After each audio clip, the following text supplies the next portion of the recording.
दोस्तों याद कीजिए कि पहलगाम आतंकवादी हमले के बाद जब भारत में पाकिस्तान के खिलाफ जबरदस्त गुस्सा था, तब तुर्की के 6 C-130 जहाज पाकिस्तान में आए थे। जब इस पर सवाल उठे तो तुर्की ने जवाब दिया था कि हमारे जहाज रिफ्यूजिंग के लिए पाकिस्तान आए थे। हालांकि बाद में पता चला कि तुर्की ने इन जहाजों द्वारा पाकिस्तान को ड्रोन्स और एमुनिशन भेजा था, जो 6 मई से 10 मई के दौरान पाकिस्तान ने इस्तेमाल भी किया था। लेकिन ये सारी बातें तो पुरानी हो चुकी हैं। भला आज मैं आपको ये क्यों बता रहा हूं? तो दोस्तों इसकी वजह यह है कि तुर्की के इस कदम के बाद अब भारत फिर से बहुत ज्यादा एग्रेसिव हो गया है। दरअसल कल भारतीय प्रधानमंत्री मोदी G7 देशों की मीटिंग से पहले साइप्रस की यात्रा पर गए थे, जहां उन्होंने साइप्रस को लंबी दूरी के लॉइटरिंग म्यूनिशन यानी कि कामिकाजी ड्रोन का ऑफर दिया। सुनने में यह बात छोटी सी लगती है कि 13 लाख की जनसंख्या का देश भारत के लिए क्या ही कर सकता है, लेकिन अगर आप ऐसा सोचते हो तो आप गलत हो। चलिए बताता हूं ये छोटा सा देश भारत के लिए ही नहीं बल्कि यूरोप के लिए भी क्यों बहुत ज्यादा महत्व रखता है। तो इस पिक्चर को देखिए, यह है साइप्रस का नक्शा। साइप्रस मेडिटेरियन सी के बीच में स्थित एक ईसाई देश है जिसे 1960 में ब्रिटेन से आजादी मिली थी।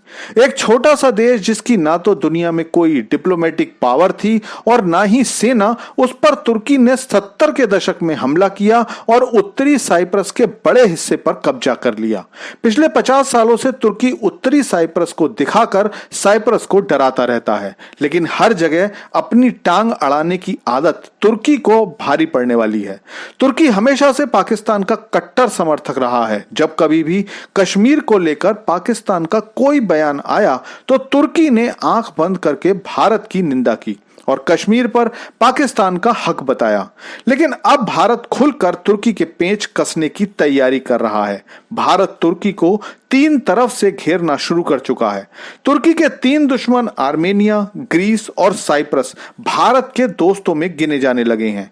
कल प्रधानमंत्री मोदी साइप्रस के राष्ट्रपति क्रिस्टोडोलिडस के साथ उस ग्रीन लाइन को देखने गए जिसके दूसरी तरफ तुर्की के कब्जे वाला नॉर्थ साइप्रस है। इस पिक्चर को कम आंकने की गलती मत करना, क्योंकि इसका मतलब यह है कि अब भारत साइप्रस को मजबूत करने वाला है और इसीलिए भारत ने अपनी लंबी दूरी के कामिकाजी ड्रोन का ऑफर साइप्रस को दिया है। हालांकि जो खबरें निकलकर सामने आ रही हैं उसके अनुसार साइप्रस भारत के डिफेंस सिस्टम आकाश तीर में भी इंटरेस्ट दिखा रहा है, क्योंकि ऑपरेशन सिंदूर के दौरान आकाश तीर में पाकिस्तान के एक भी मिसाइल या ड्रोन को जमीन पर नहीं आने दिया था। और इसका मतलब यह हुआ कि अब भारत तुर्की के खिलाफ आर्मेनिया, ग्रीस और साइप्रस का एक ऐसा अलायंस बनाने वाला है जो तुर्की को चैन की सांस नहीं लेने देगा। राष्ट्रपति अर्दोगान, जिनका 3 दशकों से सपना है कि वो तुर्की को इस्लामिक जगत का खलीफा बनाए, वो अब केवल इजराइल ही नहीं भारत भी तोड़ने वाला है। लेकिन पीएम मोदी का साइप्रस दौरा केवल तुर्की को लेकर नहीं था। इसकी सबसे बड़ी वजह दुनिया की वो सप्लाई चेन रूट है जो भारत से होकर मिडिल ईस्ट होता हुआ यूरोप तक जाएगा। मेडिटेरियन सी में इजराइल के हाइफा पोर्ट से जो जहाज ग्रीस जाएंगे उनमें से कुछ साइप्रस भी रुकेंगे।